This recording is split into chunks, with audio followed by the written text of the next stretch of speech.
एक बार फिर से कनेक्ट हो जाओ यार, ये थोड़ा हम समझा रहे हैं, कोई दिक्कत नहीं। तो व्यापारिक पवन कहाँ चलती है? कहाँ? उपोष्ण कटिबंध। कौन कौन सा पवन चलता है 60 से 30 में? ट्रेड विंड कहाँ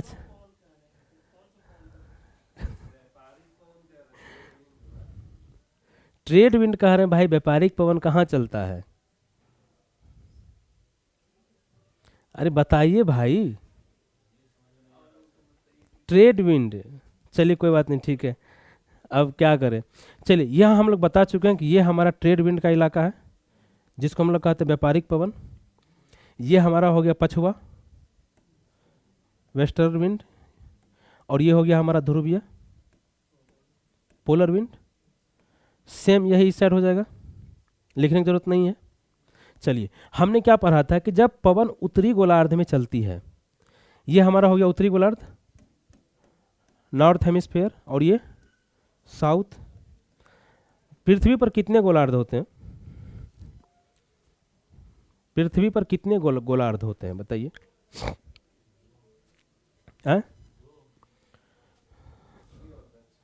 बताएं भाई।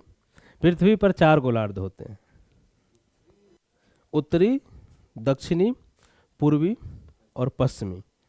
जो 0 डिग्री ग्रीनविच से चलती है, तो उसको नहीं जोड़ेंगे क्या? तो फिर तो पृथ्वी पे 4 गोलार्ध होती है, ठीक है। तो हमने क्या कहा था, जब उत्तरी गोलार्ध में हवा चलेगी तो वहां पे कौन सा फोर्स काम करेगा? कोरियोलिस बल। तो वो क्या करेगा? हवा को अपने दाहिनी तरफ, उत्तरी गोलार्ध में दाहिनी तरफ और दक्षिणी गोलार्ध में बाईं तरफ मोड़ देगा, यही होगा। चलिए, तो ये हमारा उत्तर का दिशा हो गया, ये हमारा दक्षिण का दिशा हो गया, ये हमारा वेस्ट हो गया, और ये, इसमें कोई कन्फ्यूजन नहीं है ना। तो हवा क्या बोले, 30 से चलती है, 0 की तरफ चलती है ना। व्यापारिक पवन हमारा 30 से 0 पे चलती है। चलिए, तो ये देखिए, ये उत्तरी गोलार्ध में किधर आ रहा है? तो मुड़ेगा किधर? दाहिनी तरफ। तो ऐसे मुड़ेगा हवा ये कि नहीं मुड़ेगा? ये बताइए। कि अपने दाहिनी तरफ मुड़ जाएगा, किसके कारण? कोरियोलिस बल के कारण। तो ये हवा की दिशा समझ गए। तो इस हवा की दिशा क्या होगा? नॉर्थ ईस्ट से साउथ वेस्ट हो गया ना। चलिए ठीक है। अब इसके ऊपर वाला हम बात कर लेते, पछवा पवन।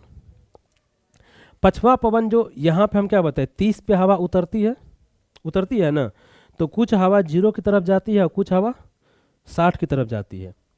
अब 60 की तरफ जाएगा ये इधर, तो इसका दाहिना इधर होगा ना, कि नहीं होगा? तो हवा ये इधर मुड़ जाएगी, कोई दिक्कत? तो ये क्या हो जाएगा, इसका दिशा क्या हो जाएगा? नॉर्थ, ये south west to north east, कोई दिक्कत? चलिए, अब फिर हवा क्या होती है, 60 पे हवा ऊपर उठती है, क्योंकि ये हवा चलते चलते 60 पे जाएगा और यहाँ पे फिर ऊपर उठेगा तो कुछ गिरेगा 30 पे, कुछ गिरेगा 90 पे गिरेगा।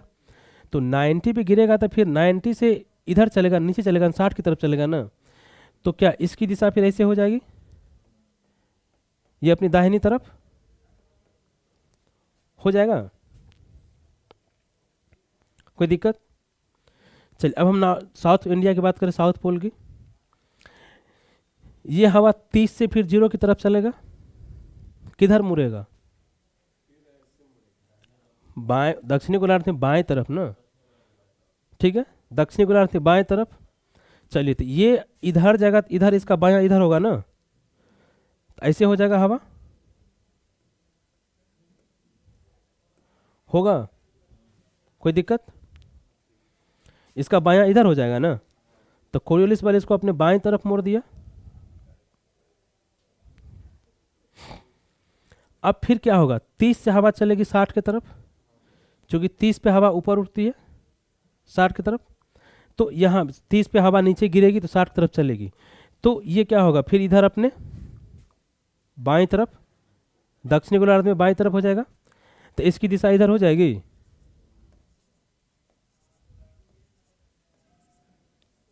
ठीक है। अब ये आप दिशा बैठा लीजिए कि साउथ, ये हो जाएगा हमारा नॉर्थ वेस्ट से साउथ ईस्ट, यही पीटी में पूछा था।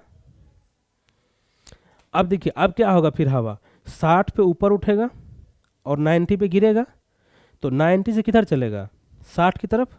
तब फिर इसका दाहिना बायां इधर हो जाएगा, दक्षिणी गोलार्ध में अपने बाएं तरफ मुड़ जाती है, ये इसका बायां हो जाएगा कि नहीं हो जाएगा। तो ये है इसकी दिशा। और यही हमारा हो गया, अगर हम पहले वाले की बात करें 0 से 30 में, तो हेडले सेल, और ये हो गया हमारा पोलर सेल, सॉरी पोलर नहीं, नहीं नहीं नहीं, वो हो गया हेडले,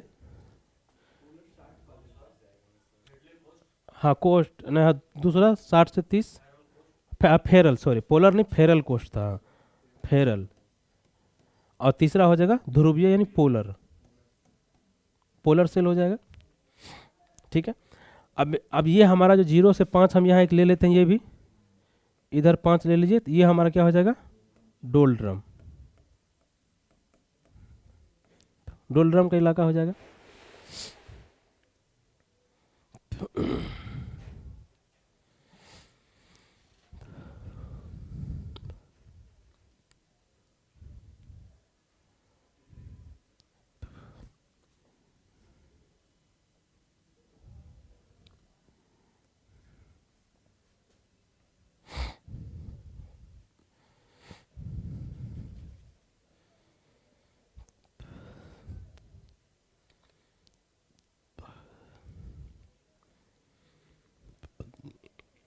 समझ गए पूरा का पूरा विंड। अब देखिए यही विंड जो है ना आपको समुद्री धारा डिसाइड करेगा, समुद्री जल धारा, यही विंड डिसाइड करेगा। दुनिया में वर्षा कहाँ कहाँ कितनी होगी, यही विंड डिसाइड करेगा। अब देखिए अगर आपको ध्यान हो थोड़ा सा, तो गल्फ स्ट्रीम ये हमारा, अगर हम मान लें यहाँ पे ये मैक्सिको का हमारा खाड़ी हो गया, ठीक है, ये हमारा इधर अमेरिका हो गया, तो गल्फ स्ट्रीम ऐसे चलती है और इधर से लेब्राडोर की धारा आती है ना। फिर आप देखेंगे कि ये एक धारा इधर चली जाती है जिसको हम लोग कहते हैं नॉर्वेजियन करंट यूरोप में। तो देखिए ये वेस्टर्न हवा है, ये इसको ठेलते हुए नॉर्थ तरफ लेके चले जाएगा ना। और ये जो हमारा 0 डिग्री है, तो ये गर्म पानी को ये हवा, व्यापारिक हवा ला के यहाँ पहुँचा देगा, और जब यहाँ ब्राज़ील में टकराएगा तो कुछ इधर जाएगा और कुछ नीचे आएगा। यही हवा, यही है हमारा। तो हवा ही अधिकांश समुद्री जलधारा को डिसाइड करता है। अब इसी में क्या होता है, जैसे देखिए यहाँ पे हमारा पवन दोनों मिला, ये उतरा यहाँ पे मिला, तो कुछ जो हमारा प्रदूषण है वो पछवा लेके चले गया, जो इक्वेटोरियल इलाका का प्रदूषण है कुछ पछवा लेके चले गया। पछवा कुछ क्या क्या ध्रुवीय वाले को दे दिया, और ध्रुवीय वाला बोला कि तुम उसको नज़दीक में ओजोन है उसको भेज दो। समझ गए। हमारे यहाँ इक्वेटर पे तो 18 किलोमीटर तक सामान्यतः हम क्या मान लेते हैं, क्षोभ मंडल। इसलिए कहा था कि आखिर इक्वेटर पे ही क्यों हो रहा है, जो हमारा ओजोन परत का क्षय है वो इक्वेटर पे के बजाय पोलर पे क्यों हो रहा है। कहते ध्रुवीय प्रदेशों में ओजोन परत में होल हो रहा है। तो ये बोला कि भाई तू कुछ ले ले, और बोला कि तू भी कुछ ले ले। 8 किलोमीटर तो आसान है ना 18 किलोमीटर के बजाय, तो वो जल्दी वहाँ पहुँच जाता है। इसी वजह से एक पोल पे ओजोन होल ज़्यादा हो रहा है। और यही रीजन है कि दुनिया में प्रदूषण, जैसे अभी देखे होंगे पॉल्यूशन इंडेक्स पूरे दुनिया के शहर का निकलते रहता है, तो सब हवा एक दूसरे से कनेक्ट है, तो कुछ उसको देता है कुछ उसको देता है, प्रदूषण पूरे दुनिया में घूमते रहता है। नहीं तो अगर व्यापारिक पवन की ये समस्या होती तो यूरोपीय कोई देश इसमें इंटरेस्ट ही नहीं लेता। समझ गए। चले हम फिर से अपने एनसीईआरटी पे चले। चलिए ठीक है। आप जो कॉपी कलम से नहीं बनाते हैं ना, ये बहुत नुकसान होगा भाई। कम से कम प्रैक्टिस कीजिए भाई लिखने का।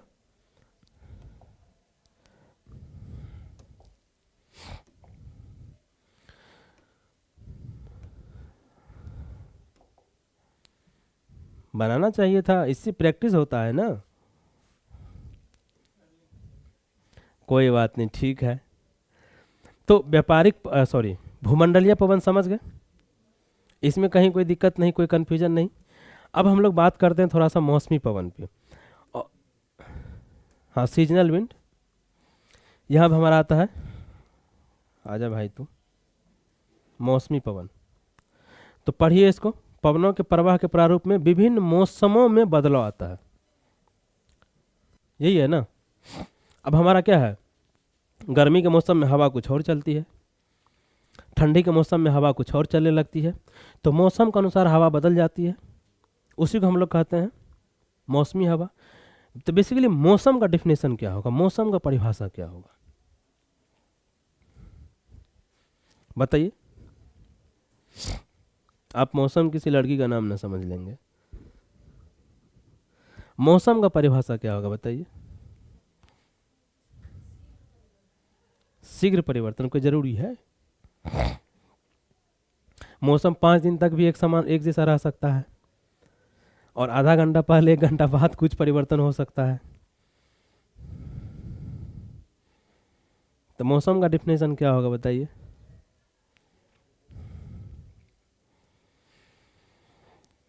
हाँ,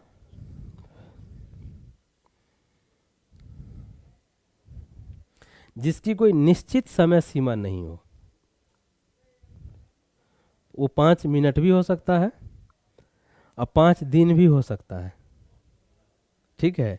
कि निश्चित समय सीमा नहीं हो, तापमान, आर्द्रता और वायु दाब,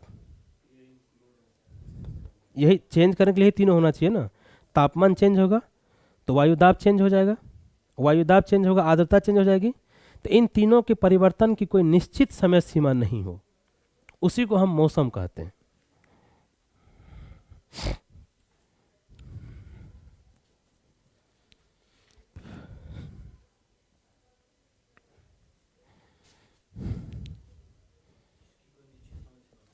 इनके परिवर्तन की कोई निश्चित समय सीमा न हो, जिसके नहीं, तापमान, वायु दाब और आर्द्रता के परिवर्तन की कोई निश्चित समय सीमा न हो।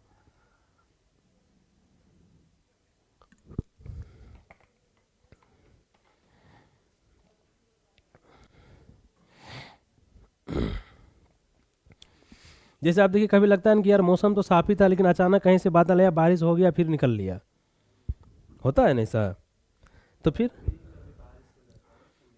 हाँ,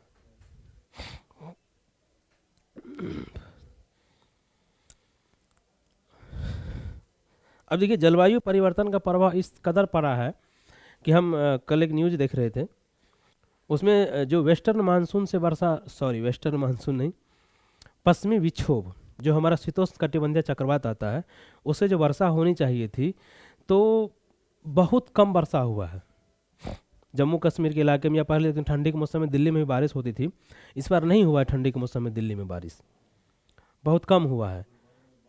हाँ, बहुत कम हुआ है। ये जलवायु परिवर्तन का प्रभाव है, इफेक्ट है। तो मौसमी परिवर्तन, यह बदलाव अत्यधिक, ये देखिए यहाँ पे भी लिखा हुआ है, तापन, पवन और वायुदाब पट्टियों के विस्थापन आदि कारण होता है। 3 तो यही लिखा हुआ है क्या। हाँ, तो मौसमी पवन क्यों आता है, तो ये देख लीजिए, हमने क्या कहा था कल, मैंने आप लोग से बताया था कि ये हमारा अर्थ हो गया और ये हमारा 0 डिग्री हो गया, थोड़ा गड़बड़ हो गया 0 डिग्री, इसको फिर थोड़ा नीचे करने दीजिए। ये हमारा अर्थ है और ये हमारा 0 डिग्री है, तो ये 30 है और ये 60 है, इधर भी हमारा ये 30 हो गया और ये 60 हो गया, ठीक है, और ये 90 हो गया और ये भी हमारा 90 हो गया। और हम बात किए कि सूर्य हमारा इक्वेटर पे कब लंबवत पड़ता है, सूर्य हमारा इक्वेटर पे किस किस तारीख को लंबवत पड़ता है। ऐसे ऐसे सालों भर लंबवत होता है, लेकिन बेसिकली इक्वेटर पे किस तारीख को होता है। हाँ, 21 मार्च और 23 सितंबर को, ठीक है। यहाँ पर हम 21 मार्च लिख सकते हैं,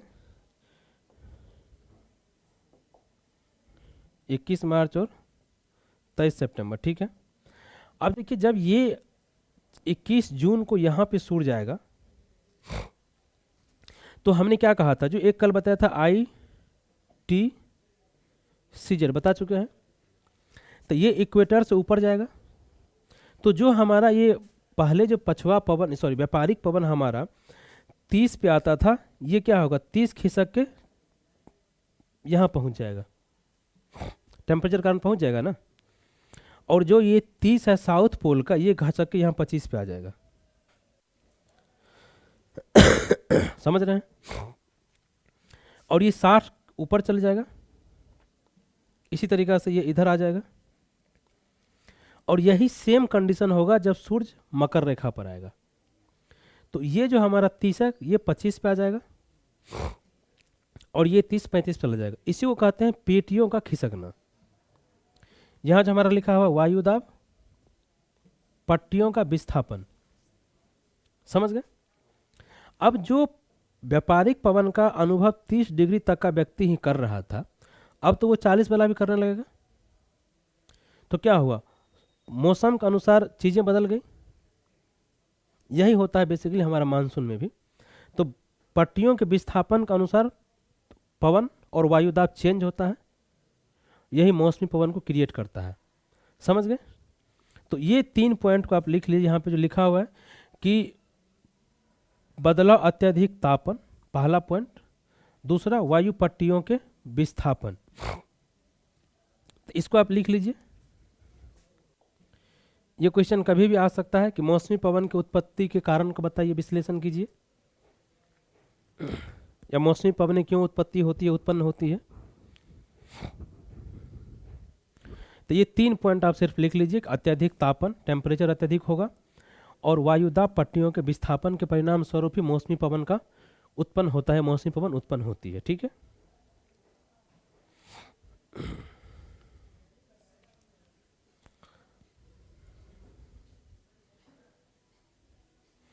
अब यहां देखिए लिखा गया है कि ऐसे विस्थापन का सबसे अधिक स्पष्ट प्रभाव विशेषकर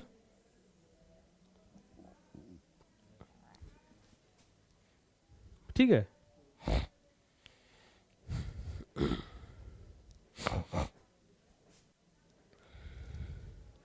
आगे चलें।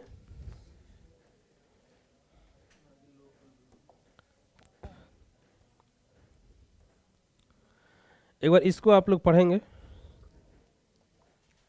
ये जो है हमारा है वायुमंडल का सामान्य परिसंचरण और उसका महासागरों पर है। हाँ, एलिनो एलिनो दिया, एक बार इसको पढ़िए। हाँ,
पेरू देश है ना, चिली। अच्छा, हाँ पेरू लिख जाएगा, पेरू देश है ना वहाँ पे।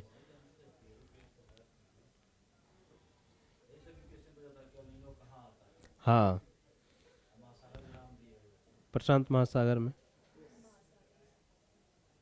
अब तो हिंद महासागर ठीक है। ऑप्शन में जो होगा उस पर डिपेंड करेगा। हो सकता है प्रशांत महासागर उसमें ऑप्शन में हो ही ना, तो तब आप लिख सकते हैं, क्योंकि वो उधर से टहल के इधर आ जाता है ना। लेकिन बेसिकली आंसर प्रशांत महासागर होना चाहिए था। नहीं, तो पैसिफिक ओशन था, तो पैसिफिक ओशन आंसर होगा। नहीं, वो प्रशांत महासागर होगा, क्योंकि वो पेरू के तट से। तो यही इसमें देखिए क्या लिखा है ना, जैसे एक सेकंड हम समझाए थे इसको। दक्षिणी अमेरिका के तट की ओर प्रभावित होती है। ये हमारा हो गया आपका दक्षिणी अमेरिका, और ये हमारा चिली हो गया, और यहीं पे पेरू है ना। तो ये हमारा क्या होगा, इक्वेटर हो जाएगा 0 डिग्री।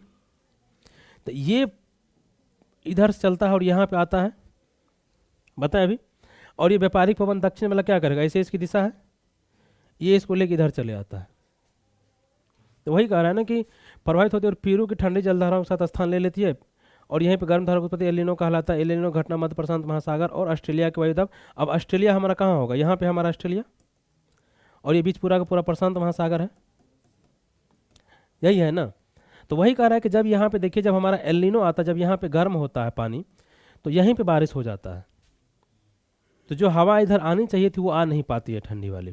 और जब यहाँ ठंडी पानी आता है, जिसको हम लोग ला नीना कहते हैं, ला नीना कहते हैं ना, तो इस पानी को खींचते खींचते यहाँ तक लाते, तो ये गर्म पानी आ जाता है यहाँ पे।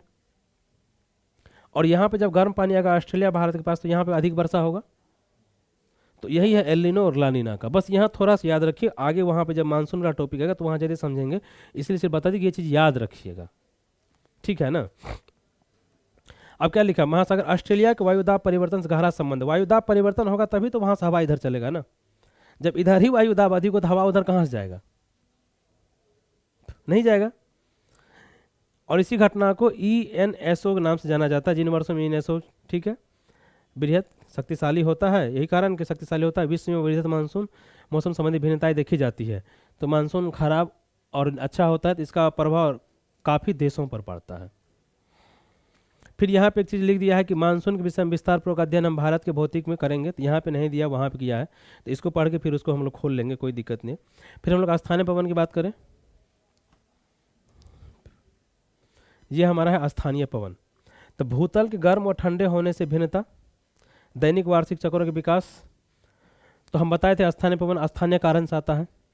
अब ये स्थल और समुद्र समीर तो बताने की आवश्यकता नहीं है, ये तो जानते हैं पूरा का पूरा कि क्या होता है। कलकत्ता है और मुंबई है हमारा, स्थल से जल की तरफ और जल से स्थल की तरफ हवाएं चलती है। दिन में क्या होता है, स्थल ज़्यादा गर्म होता है और समुद्र लेट से गर्म होता है। तो दिन में हवाएं किधर से किधर चलेगा, समुद्र से स्थल की तरफ। स्थल की हवा गर्म होकर ऊपर उठेगी ना, तो समुद्र से स्थल की तरफ। इसीलिए गंगा नदी के तट पे पटना में ठंडी हवा आती रहती है ना, ठीक है। और रात में क्या होगा, समुद्र ज़्यादा गर्म रहेगा और धरातल अधिक ठंडा रहेगा, तो इधर से हवा इधर चलेगा, ठीक है। ये देखिए यहाँ पे लिखा,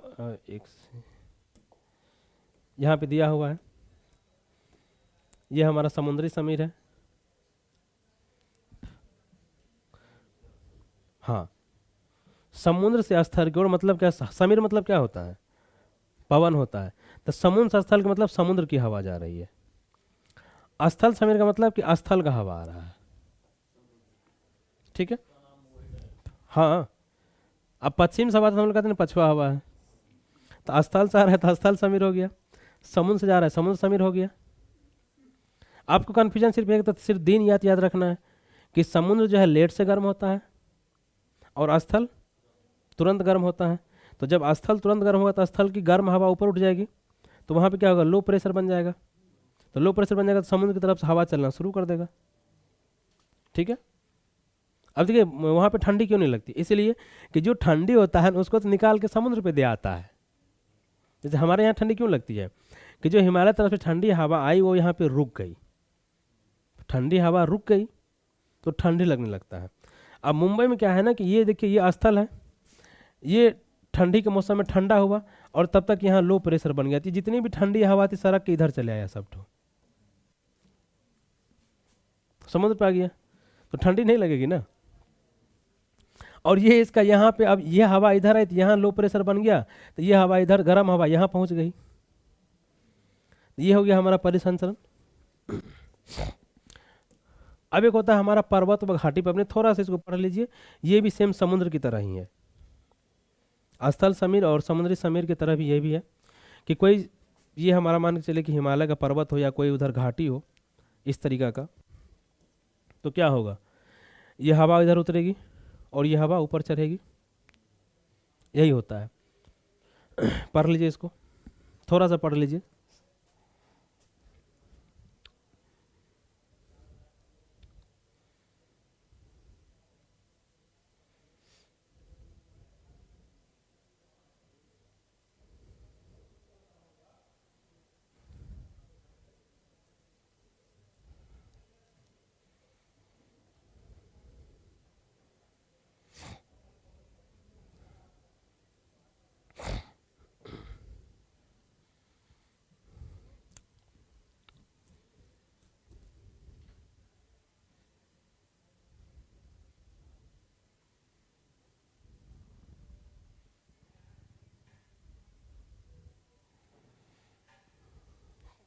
समझ गए?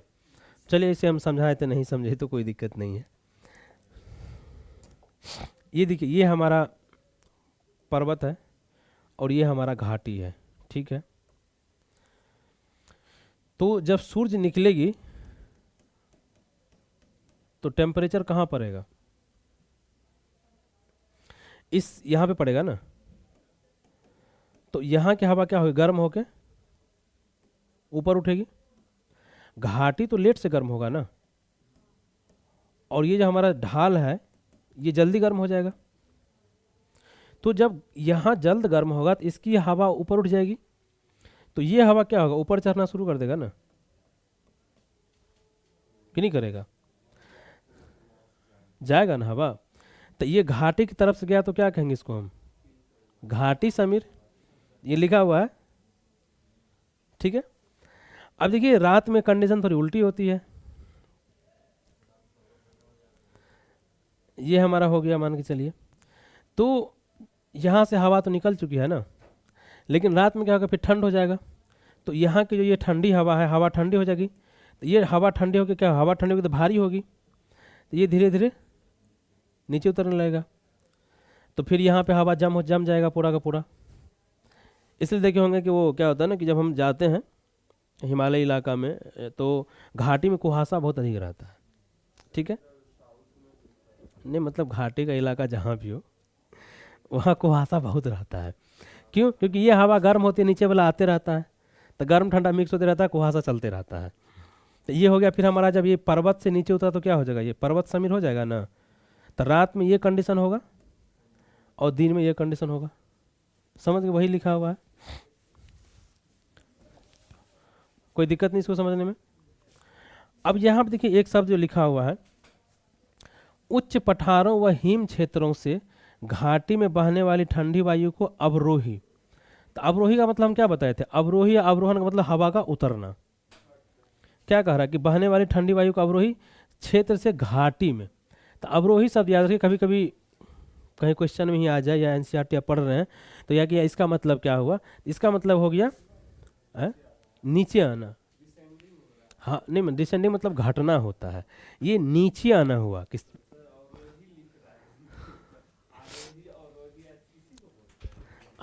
ठीक है, तो वो मैथ का कॉन्सेप्ट यहाँ पे मत लाइए, ठीक है। ये है कि पूरा का पूरा जो हवा है ना वहाँ से घाटी में उतर रहा है, उतर रहा है, ठीक है। यहाँ पे भी लिखा है ना, उच्च पठार तो लिखा हुआ है ना, से घाटी में बहने वाली हवा को अवरोहन कहते हैं। पर्वत श्रेणियों के पवनाभिमुख ढाल, तो दो चीज होता है, एक होता है पवनाभिमुख, ठीक है, और एक होता है पवनाभिमुख। पवनाभिमुख, इस दोनों शब्द में क्या अंतर होता है? इसी को कहते हैं वृष्टि छाया, किताब में कई बार पढ़े होंगे वृष्टि छाया प्रदेश, ये होता है वृष्टि छाया। तो इस दोनों में क्या अंतर होता है बताएं, कुछ तो बोलिए भाई, इतना तो आदमी पूजा में भी नहीं बंद रहा, चुप रहता है।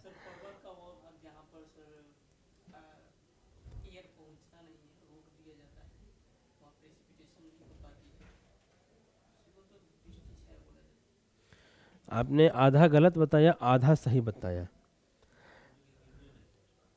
वो तो और गाजा वाला आंसर हो गया आपका। तो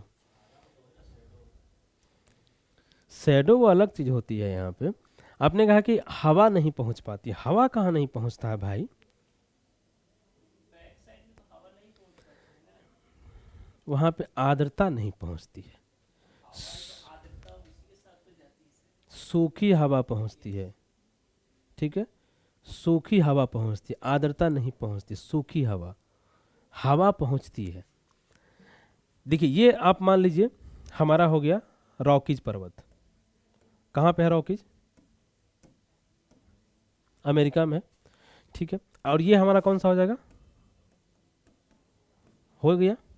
और ये हो गया हमारा नॉर्थ अमेरिका। हम यहाँ पे